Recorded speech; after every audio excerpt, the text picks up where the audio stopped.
Welcome to MindPro Psychological Services channel. I am Dr. Michelle Saliona, a clinical psychologist. Nakasuway na mo nga you are with a negative or a difficult to deal ng mga tao? Ano yan? Lalim. Di matabang, no? So, saan man tali sila? Nga naamon yun ni. Especially when they are members of the family or a very near to you in an office area. Bisod kayo. So, saan na yun na to? Here's how. If you are not yet subscribed to our channel, I'd like you to subscribe and kindly tap the notification bell for you to be updated of our latest videos. So, if you're dealing with a negative person, number one, you examine yourself. Sigurado ka nga siya ang negative. O niya, dili ikaw. Kailangan may possibility nga kaning tawhana when he or she reacts on certain things, basin ba ang imong reaction nga nanin yun? Nga nang kinahanglan i-examine ang imuhang kaugalingon. Kay basin ikaw ra ang nibati ana, and then others are not affected by the negativity that you think is affecting you.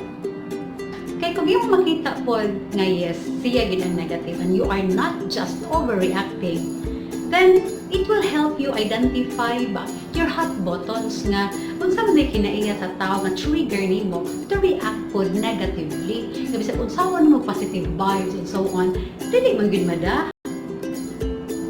Unya, you also have to ask people about how are they perceiving you. When this person is acting negatively as the way you perceive it, tanawa ko no if sa imong mga close friends lang ha, tanawa ko no if ang imo ka pang mga reaction, was it normal or you are just overreacting. Kay by that mong good, makahibaw ka na yeah, it's true nga he is or she is the negative person. How can I do something about it?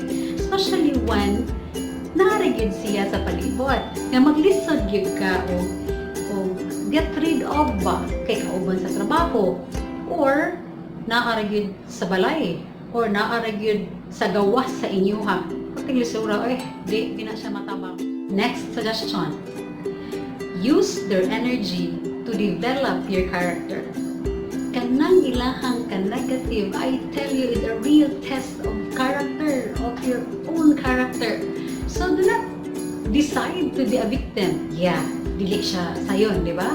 Pero think that you are the ones in control of your emotion and your thoughts. Kung na ayaw ihatag ang manubila niya, ikaw ay driver.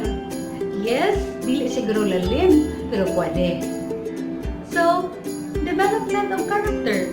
So, kung musugod na kayo sila sapot, di kang kasabot na unsa na sila, nangita na sila audience, or unsa man na, kanang ako gid ang punteriya, or nga maglakot sa uban, ako may iyahang himuong sponge, karon may naa.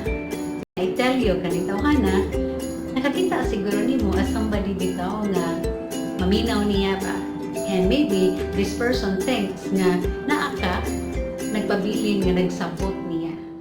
Another type of a difficult person to deal with are the bullies. Kani bitaw mga bullies, there are so much cowardice inside of them. Mabitaw ning mga bullies, they will really pick a person who is weaker. Kay mga talawan man ni sila, mo man mga tawan ng kuwang stagad ba, wala bitaw mapansin mo na ni bully sila. And if you will continue to be passive and compliant, target gyud ka, dead end gyud na siya. So if for example ibuli ka, make a request. Nari lang unta ka ibuli. Like, kung sa mga pagbuli, gibugal-bugalan ka, gi-humiliate ka, pakauwawan ka sa daghang tao. Kanina anis mga eskwelahan, naapo ni sa trabahoan, naaga ni silingan, ang kanabit taong inig-agi ni mo, mupalit lang pangatawa, or ingno pa di ka lang, natagap. So, kaning may nani ba? Bugal-bugal, bitaw, unya, okay na mayroon siguro ka nga one time ra, pero kung sige-sige na, masiganig one time, dili din na siya okay, that's bullying already. So, make a request, na ayaw lang. Pero if they continue to abuse you, ma-physical siya or ma-emotional siya, so I tell you, seek help. Seek counseling or even legal help. You don't have to struggle with the bullies alone. You have to have backup. And who are these backup? Kanang mga tao nga nisuporta nimo. Loved ones, I tell you, di ka nila biyaan. You don't have to take care of these bullies alone, because when people would notice na you are always true to what you are saying, na nasakitan na ka, affected na ka silang gibuhat, mapahawayan ng mga bullies, ng mga KSP, paundangan na sila. How? Teach them a lesson. Requests, kung dili mada, kay nanay abuse, seek legal advice and legal action. Unya, kung naka sa eskwelahan, of course, you have to tell your teacher about this, or you go to a guidance counselor to help you with this. Next suggestion, sa mga negative people or mga people who are very difficult to deal with, is to listen to them and empathize. Everybody wants to be listened to. Everyone wants to feel heard, right? So, kung magsugod na sila yaw-yaw, magsugod na sila complain ka ng mga whiners, na bitaw, so why ko no, nga paminawon sila. Instead of thinking of what you will say next, think ko no, kung sa may gist sa ilahang gisulti.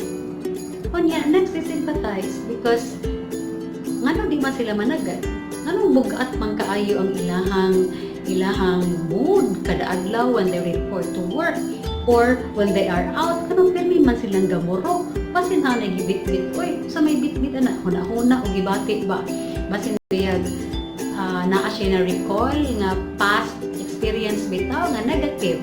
It could be an abuse, it could be a trauma, or basin sigla na siya kaguol tungod kay way bayad tuition sa iyang mga anak, or wala ni paligbugas, or siguro naa siya marital conflict, basin naa siya problema sa silingan, basin naa siya mga gipang huna-huna bitaw nga utang nga wala pa kabayri, nakasaad siya. So there are so many reasons why ang tao difficult na i-handle because of what is inside their mind. So when you would have that empathy, masayon sabton ang mga tao na difficult i-deal. Another suggestion, demonstrate respect. Pwede lisura ang respeto, especially when the other person is not respecting you. But then, if episode lang, really everyday ba, tanawa ko no, how you can possibly demonstrate respect despite sa ilahang gibuhat.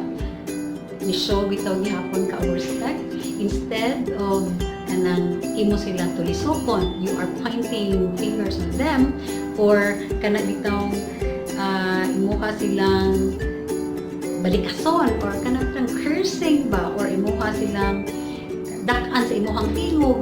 Tanawa ko no, if you can demonstrate respect, pauno nga sa sila, pahumana sila o istorya, and then if it's your turn to talk, then talk.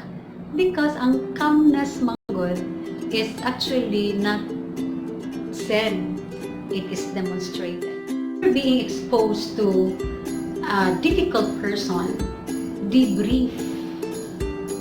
You need to have a debriefing. Saan man siyang debriefing?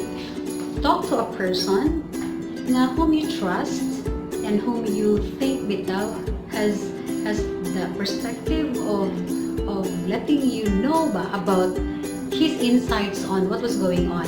Mas maayo man good makinistorya ka sa tao that you trust so much, so that you would also hear his or her perspective or their perspectives as to the challenging situation or a difficult person you dealt with. Okay, in that way, you will know man good usay angayan pang buhaton kay basin they can see it objectively because they are not very invested bitaw in the situation emotionally ba. After your encounter with a difficult person, it's good to de-stress. Usay pasabot ani niya. Discharge mo imong negative emotions ba? Like you run, you jog, mag-exercise, you do physical activities para magawas gid siya ba nga kagrabe atong experience with a negative person, di ba? dealing with a difficult boss ba, or a colleague, or a classmate, or a teacher, kasabaan ka, and so on, ginikanan ba, or go for a walk. Expose yourself to some physical activities para at least mo gawas, mo sweat out bitaw, dili siya ma-pent up dito, ang emotion, di siya ma-accumulate dito sa imo ang dughan, ang maghuot na imo na.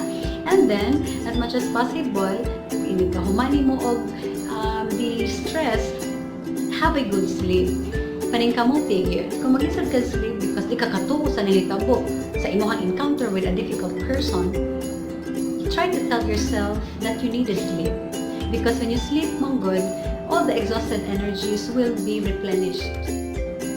Dealing with a difficult person, may they be negative, they may be whiner, they may be passive, they may be very aggressive, or whatever they are, I tell you, this is not easy. But remember, this is a test of character. Na the more you are exposed to these people, especially kung wala na kay kagawsan ba, the more it will strengthen you as a person. You have to help yourself, you have to take care of yourself, kay in that way also, dili siya lisod na i-inspire sa ilaha what it is to be good, what it is to be a positive person. That's all for the video. Thank you for watching. If you can relate to what I shared, I would really appreciate it if you will leave a comment below.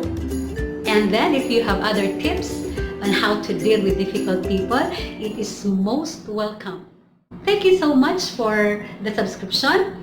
Don't forget to really tap the notification bell for you to be updated of our latest videos.